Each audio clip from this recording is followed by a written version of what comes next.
Hey there, imagine a place where the sun never sets in summer, and in winter it's completely dark for many weeks, a land where there are no roads connecting cities, and the only way to get around is by planes, boats, and snowmobiles. This is a country where most of the land is covered by ice several kilometers thick, yet people live here, facing one of the toughest natural environments in the world every day. This is Greenland, the largest island on Earth, about which most people know surprisingly little. Enjoy the show. Greenland is in the North Atlantic, between Canada and Iceland, where two continents meet, North America and Europe. Even though it's closer to America geographically, it's politically part of Europe. Specifically, it's an independent part of the Kingdom of Denmark. It's the biggest island in the world, covering more than 2 million square kilometers. To give you an idea, that's 6 times bigger than Poland. Even so, only about 56,000 people live there. It's like the whole country is just one big town. Most of this huge area is covered by a massive ice cap. Over 80% of Greenland is ice. In some places, the ice is more than 3 kilometers thick. If all this ice melted, sea levels around the world would rise by as much as 7 meters. This is an extreme place, both in terms of weather and land. There are fjords, icebergs floating in the ocean, glaciers breaking with a loud crack, but also large areas of tundra and valleys that turn green in the summer. What's interesting is that even though Greenland seems cut off from the rest of the world, it's quite close to North America. The shortest distance from Canada is only a few hundred kilometers, and a flight from Reykjavik in Iceland to Greenland's capital, Nuuk, takes just over 3 hours. Greenland is special because it mixes traits of a far-off polar land and a modern society. It's a country where ancient Inuit traditions and modern technology exist side by side. And on top of all that, almost every town has a view that looks like it's from a postcard from the end of the world. Greenland is a true giant in the world of geography. Even though most people think of it as empty and icy, its landscapes are much more varied than you might imagine. Let's start with what you can see from space. A white ice sheet covering almost the entire island. This ice is over 100,000 years old in some places, making it one of the oldest ice sheets in the world. For scientists, it's like a real-time capsule. Drilling into Greenland's ice lets them study the climate from thousands of years ago.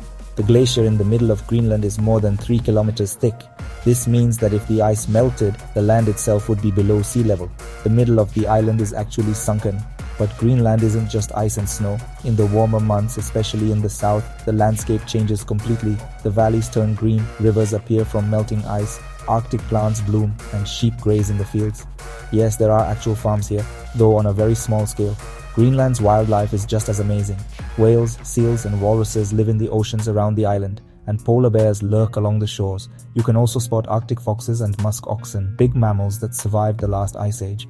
And what's interesting, in some parts of Greenland, rainfall is so rare that they are considered deserts. Icy but still deserts.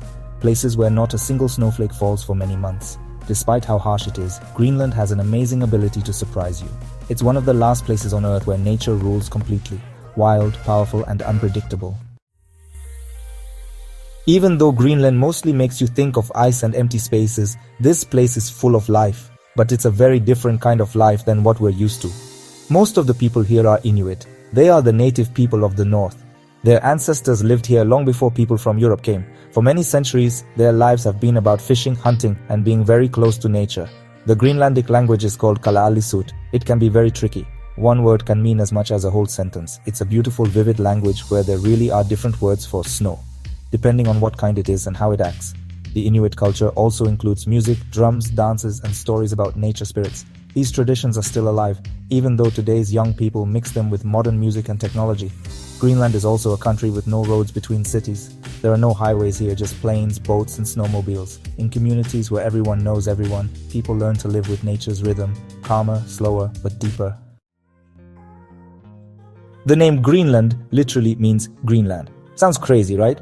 Especially when you look at an island where over 80% of it is covered in ice. But this name isn't a mistake. It's one of the first historical marketing tricks.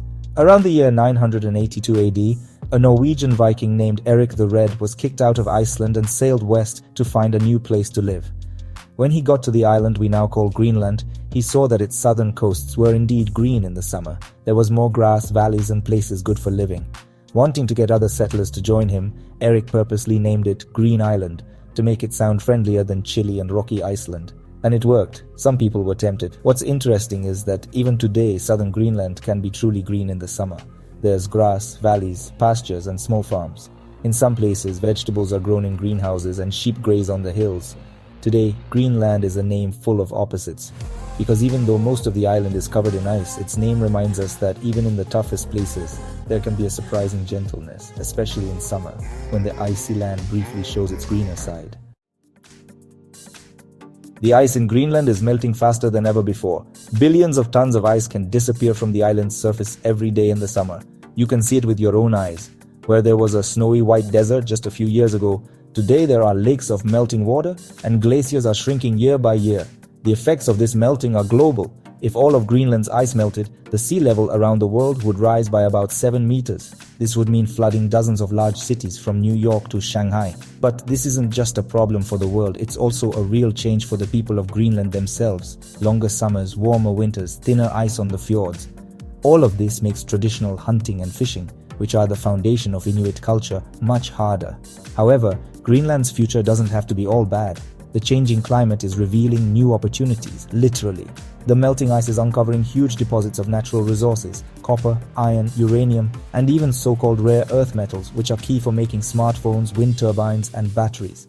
This makes Greenland more and more interesting to big global powers. Investors are showing up, political tensions are rising, and there's even talk about future independence from Denmark.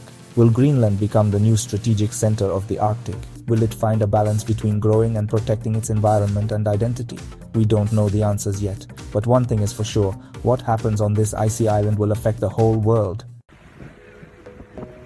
For many people, Greenland sounds like the end of the world. Cold, far away, hard to get to. But for those who make it there, it's one of the most special places on our planet. You won't find fancy resorts or loud attractions here, but you will find something that's getting harder to find in other parts of the world. Quiet, open spaces, and a true connection with nature. Imagine sailing a boat between icebergs as big as buildings, or hiking on an untouched glacier where thousands of years old ice cracks under your feet. You can also see the northern lights not from a hotel window, but against a dark Arctic sky in total silence. For nature lovers and adventurers, Greenland is a true paradise.